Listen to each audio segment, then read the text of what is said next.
नमस्कार, मैं सुशील शुक्ला। आप देख रहे हैं फतेहपुर वार्ता।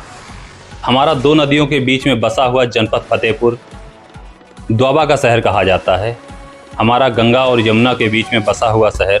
इस शहर में अंकुश जी महाराज हमारे कथावाचक आए हुए हैं, जिनका 7 दिन का कार्यक्रम हमारे जनपद फतेहपुर में लगा हुआ था। इन्होंने जनता को कथाएं सुनाई और अच्छा ज्ञान मिला और जनता ने खूब आनंद उठाया। आज हमारे स्टूडियो में आए हुए हैं महाराज जी से चर्चा करते हैं, मुलाकात करवाते हैं आपकी। जी महाराज जी। जय श्री कृष्ण। आप सभी को, फतेहपुर वासियों को जय श्री कृष्ण, राधे राधे। आप सभी के प्यार और आभार का मैं कहीं ना कहीं ऋणी हूँ। आप सबने इतना प्यार दिया, बहुत अपार जनसमूह यहाँ पधारा, तो उसके लिए आप सभी को मेरा हृदय से धन्यवाद। महाराज जी, मैं आपसे निवेदन करता हूँ, थोड़ा सा हमारे जनपद वासियों को अपना परिचय दें, गृह जनपद। और जी, परिचय तो वैसे अधिकांश सोशल मीडिया के माध्यम से लोगों तक पहुंचता ही रहता है, परंतु मैं आपको अपना परिचय दे देता हूं। वैसे आत्मनामो गुरु नामो नाबादि कृपणश्चा, नाम नहीं लेना चाहिए, परंतु आपत्ति काले मर्यादा नास्ति, इस भाव से आप सबको बताता हूं। अंकुश जी महाराज के नाम से आप सभी इस दास को जानते हैं, जिसमें श्रीमद् भागवत कथा, श्री राम कथा, कृष्ण कथा, शिव पुराण कथा की दिव्य कथाओं पर चर्चा यह दास करता है, जिसमें आप सबका स्नेह और आशीर्वाद बहुत ही महत्वपूर्ण है। मैं तो सिर्फ कहता हूँ, सुनने वाले आप लोग हैं, तो आशीर्वाद आप सबका रहता है। जय श्री कृष्ण। अच्छा महाराज जी, आप ये किस उम्र से कथाएं कह रहे हैं? मेरा उम्र, मुझे याद है कि मैं जब सर्वप्रथम 10 वर्ष का था, तो हमारे यहाँ औरैया के पास एक देवकली धाम पड़ता है, देवकली मंदिर। अब भोले बाबा का दिव्य स्थान है वह।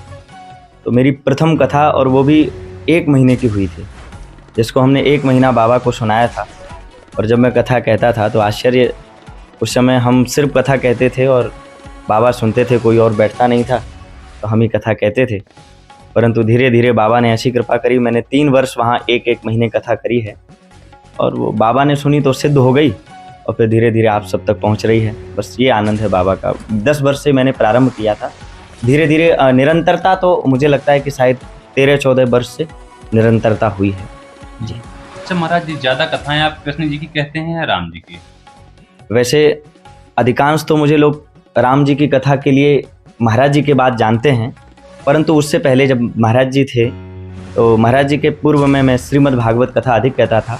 हालांकि रेशियो अगर निकाला जाए तो अधिकांश सभी भी श्रीमद् भागवत कथाएं ही लोग करवाते हैं, परंतु महाराज श्री के जाने के बाद जो लोगों की अधूरी प्यास रह गई है राम कथा को लेकर के, तो वह इस दास को कहीं ना कहीं लोग चुनते हैं, तो उसको पूर्ण करने का प्रयास किया है। अच्छा महाराज जी, आपकी कथाएं केवल प्रदेश में ही हैं या प्रदेश या देश से बाहर भी कहीं हुई हैं?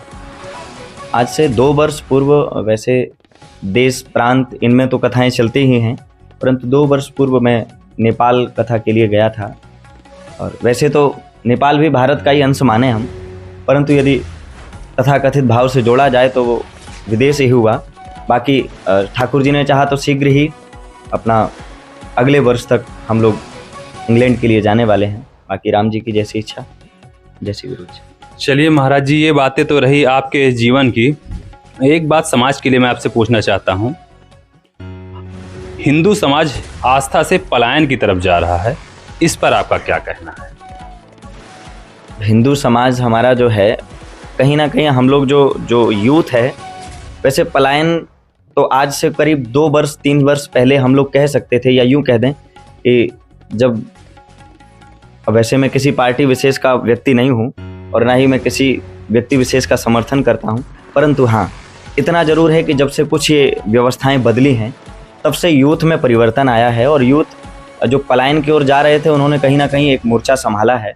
चाहे वो किसी भी दल के रूप में आए हों, चाहे वो किसी राम सेना के रूप में आए हों, उन्होंने आकर के अपने हिंदू सनातन को एक नवीन ऊर्जा दी है। तो इसके लिए मैं पूरे सनातन धर्म को और सनातन धर्म में आने वाले हमारे युवाओं को मैं हृदय से धन्यवाद देता हूं। आपकी यही ऊर्जा निरंतर बनी रहे।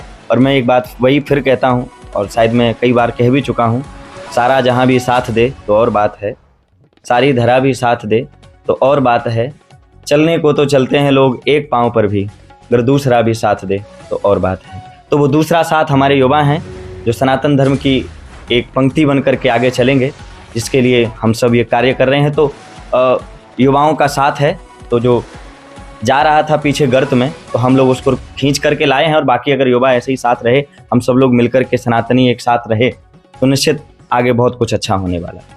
चलिए, बड़ी अच्छी बात आपने युवाओं के लिए कही। उन्हीं युवाओं के लिए मैं आपसे एक चीज़ पूछना चाह रहा हूँ कि समाज में ऐसा क्या किया जाए कि आने वाली पीढ़ी भी युवाओं की इसी तरह आस्था में जो है लीन रहे या बढ़ती रहे। उसमें दो कारण हैं, और दो कारण एक तो विपक्ष की तरफ जाता है और एक पक्ष की तरफ जाता है। कहीं ना कहीं अगर युवा जागा है तो उसमें एक हाथ सोशल मीडिया का है, और कुछ युवा यदि जाग करके सोने की दृष्टि में जा रहे हैं, या मतलब कहा जाए कि वो बैक हो रहे हैं, जो कहीं ना कहीं गर्त में जा रहे हैं, तो वो भी कारण सोशल मीडिया का ही है। तो यदि हम सभी युवा मिल करके सोशल मीडिया का सही उपयोग करें तो निश्चित रूप से भारत की एक नई दृष्टि तैयार होगी, नई सृष्टि तैयार होगी। सोशल मीडिया का लोग उपयोग करते हैं, और युवान हमारे भाई, और अभी एक रिसेंटली हम लोगों के साथ, अभी आपने शायद सुना हो, श्रद्धा केस, क्योंकि आप तो पत्रकार हैं तो आपको पता होगा, तो वो सोशल मीडिया का कहीं ना कहीं दुरुपयोग है। हमारी जो बहनें हैं, वो क्या बताया जाए सनातन धर्म के लिए कि हम अपनी बहनों को क्या समझाते हैं, उनको क्या क्या बताते हैं, परंतु कहीं ना कहीं वो तथाकथित वामपंथी लोग, कहीं ना कहीं वो मिलेच्छ, उनको श्रेष्ठ शब्दों में कहा जाए तो मिलेच्छ, तो वो अपने मीठी मीठी बातों में हमारी बहनों को फंसा रहे हैं, हमारे युवाओं को बहका रहे हैं। तो इसलिए अच्छा ये है कि आप अपने सोशल मीडिया का उपयोग अपनी शिक्षा में, आपके माता पिता आपको पढ़ने के लिए भेजते हैं तो आप उनके जो संस्कार हैं उनका ध्यान रखें, और उसके साथ साथ आप सोशल मीडिया का दुरुपयोग ना करें। सभी युवाओं को सिर्फ मेरा यही संदेश है कि आप सोशल मीडिया का उपयोग करें, ताकि हमारी सनातन धर्म को, हिंदू संस्कृति को एक नवीन ऊर्जा मिले। भारत की संपूर्ण बेटियों के लिए, सनातन से जुड़ी सभी बेटियों के लिए हमारा सिर्फ इतना कहना है कि, और वैसे तो मैं समाज के लिए ही कहूँगा, जो बेटियां ऐसा करती हैं तो उनके लिए थोड़ा सा कटु शब्द ये मेरा होगा कि जो अपने माता पिता का ना हुआ वो किसी और का क्या होगा।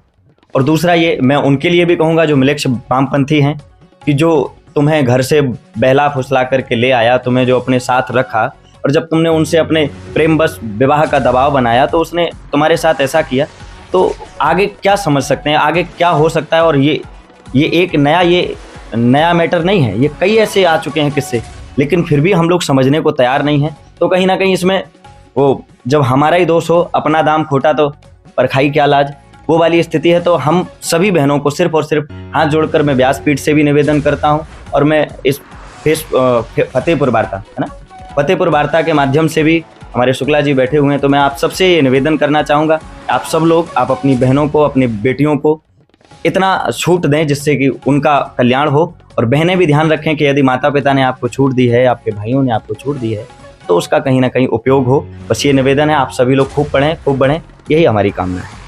चलिए महाराज जी, आपको हमारा जनपद कैसा लगा और यहाँ के लोग? जनपद के भाव को देख करके मैं आज 5वां दिन है मुझे कथा का, और मुझे नहीं पता लगा कि ये 5वां दिन कैसे बीत गया। इतने भावुक लोग हैं, इतनी श्रद्धा से कथा सुनते हैं, जो एक बार आ जाता है तो वहाँ से जाता ही नहीं है। और पूरा पंडाल, मुझे लगता है कि पंडाल के बाहर लोग बैठ करके कथा सुनते हैं। तो इसमें कहीं ना कहीं फतेहपुर मेरे लिए श्रद्धास्पद और कथा के प्रति श्रद्धास्पद है। जो भगवान का है वो कहते हैं, जाके प्रिय न राम वैदेही तजियता कोट वैरी सम यद्यपि परम स्नेही। तो आप सब लोग राम जी के प्रिय हैं, और जो राम का प्रिय है वो हमारा प्रिय है। तो इसलिए फतेहपुर वासियों को मेरा बहुत बहुत प्रणाम। आप सब ने इतना अपार प्रेम दिया है जिसको अविस्मरणीय भी कहा जा सकता है, जिसको भुलाया नहीं जा सकता है। तो फतेहपुर हमारे लिए, और फतेहपुर में एक शब्द है फतेह, फतेह माने विजय।